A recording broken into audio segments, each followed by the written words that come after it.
TV channels on करें तो एक बार फिर वहां पर वॉर रूम्स का एहतमाम किया जा रहा है।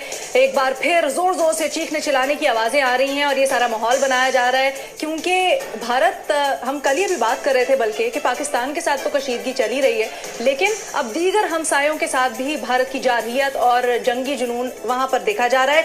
नेपाल और अब चीन, वहां पर बहुत ज्यादा टेंशन है और चीन ने जवाब भी दिया है, जिस पर भारत बहुत ही गम और गुस्से का शिकार है और कहता है कि जी हम उसको जवाब देंगे। अब ऐसी सूरत हाल में क्या आगे होने जा रहा है? अपने एनालिस्ट से हमारा सवाल कुछ यूं है कि खित्ते में हमसायों से भारत का ये बढ़ता हुआ जारहाना रवैया क्या फौरी जंग का बायस बन सकता है? बाबर सत्तार साहब, ऑल्दो चीन और भारत में बड़ी देर से एक अंडरस्टैंडिंग है कि जी नो शूट जोन होगी, लेकिन अब हालात जो हैं वो कशीदगी की तरफ बढ़ते लग रहे हैं। आपको क्या इसकी कोई इंतहाई कैफियत सामने देखते हैं नियर फ्यूचर में? देखिए, मुझे नहीं लगता कि एक बड़ी जंग होगी, क्योंकि एक बड़ी जंग अगर इंडिया चाइना के दरमियान होती है तो बहुत ज्यादा नुकसान होगा। कोल्ड वॉर खत्म होने के बाद हमारी यूनिपोलर वर्ल्ड हो गई। तकरीबन पिछले 30 साल में हमने यूनिपोलर वर्ल्ड देखी। अब मल्टीलैटरलिज्म की तरफ बात जा रही है। उस मल्टीलैटरलिज्म में दुनिया में अमेरिका की पावर थोड़ी रिसीड कर रही है और बाकी मुल्क, जिसमें स्पेशली चाइना सामने आ रहा है। लेकिन जो अब इस सदी की बड़ी पावर्स होंगी उसमें इंडिया भी होगा, चाइना भी होगा, और उनका जो रिलेशनशिप कैसे इवॉल्व होता है। सो जो पावर डायनेमिक है पूरी दुनिया की तब्दील हो रही है, यहाँ पे भी तब्दील होगी। एक बॉर्डर डिस्प्यूट है दोनों के दरमियान। एक कश्मीर के इशू को, जाहिर है एक छोटा मुल्क है पाकिस्तान, उनके साथ जोर जबरदस्ती के साथ इंडिया ने डील किया। चाइना शायद नहीं चाहता कि इस तरह की जोर जबरदस्ती हो, क्योंकि वहां पे भी एक डिस्प्यूट है। सो ये स्कर्मिशेस जो हैं ये मेरा ख्याल है सेटल डाउन हो जाएंगी, क्योंकि छोटे के साथ लड़ाई करना आसान होती है, बड़े के साथ लड़ाई करना मुश्किल होती है। तो मेरा ख्याल है कि इंडिया में भी बेहतर सेंस प्रिवेल कर जाएगी, क्योंकि वरना उनका भी बहुत ज्यादा नुकसान होगा।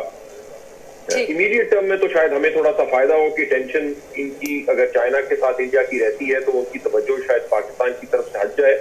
लेकिन लॉन्ग टर्म में अगर इस खित्ते के अंदर हम अमन देखना चाहते हैं तो बड़ा जरूरी है कि जिस तरह के इनिशिएटिव चाइना ले रहा था, रोड और बेल्ट इनिशिएटिव के, इकोनॉमिक इंक्लूजन की तरफ बात जाए, बजाय इसके कि आप जंगों की तरफ जाए। ठीक है हसन निसार साहब, अब जंग के डायनामिक्स बड़े चेंज हो गए हैं। अब वो रिवायती वॉरफेयर नहीं होती है, तो क्या आपको लगता है कि कोई इंतहाई कदम उठा सकते हैं दोनों जानिब से? कुछ ये तो आपने मेरी इंफॉर्मेशन में बड़ा जबरदस्त इजाफा कर दिया। Thank you very much for that. Babar Sattar साहब ने जो कहा वो बहुत खूब और बहुत बुनियादी, बहुत ही एकेडमिक किस्म की बात। तो मेरा ज़ाती ख्याल ये है कि हिंदुस्तान अपने मुंह से बड़े निवाले के बारे में एक हद से आगे नहीं जाएगा, बस। ठीक है मुनीब, आपको क्या लगता है? बरखा दत्त साहिबा ने आज ट्वीट किया और वो कहती हैं कि जी जो हम चाइना को अंडर एस्टिमेट कर रहे थे या उनसे जो नो शूट स्टैंड ऑफ था हमारा, अब उसको खत्म हो जाना चाहिए। देखिए, यहाँ जो अभी जिस तरह बाबा साहब ने फरमाया है, भट्टी साहब ने भी, मजहर साहब ने भी मेरे ख्याल में बड़ी अच्छी रीजनिंग दी है। तो इसके अंदर क्या ऐड किया जा सकता है सिवाय इस एक जुमले के, जो आपको याद होगा, एक हॉलीवुड की फिल्म थी बड़ी मशहूर, वैन डैम की, हार्ड टारगेट आई सपोज। उसने कहा कि उसका जो लोगो जो था, लाइन थी कि don't hunt what you can't kill. तो फिर चाइना के लिए, मेरे ख्याल में इंडिया के लिए सबक है। It's a bit. ठीक है मजहर अब्बास साहब, देखिए जब नरेंद्र मोदी कुछ कहने लगता है तो मुझे लगता है जैसे डोनाल्ड ट्रंप कह रहे हैं, और डोनाल्ड ट्रंप जब कहने लगते हैं तो मुझे लगता है मोदी कह रहे हैं। और ये इस दिहाई का सबसे बड़ा अलमिया है कि दो बड़ी डेमोक्रेसीज में इस तरह के लीडर्स जो हैं वो अपनी जो है ममालिक के सदर और वज़ीर आज़म हैं। देखिए इंडिया बहुत, और ख़ासतौर पे बीजेपी की पॉलिटिक्स बहुत ही कैलकुलेटेड है।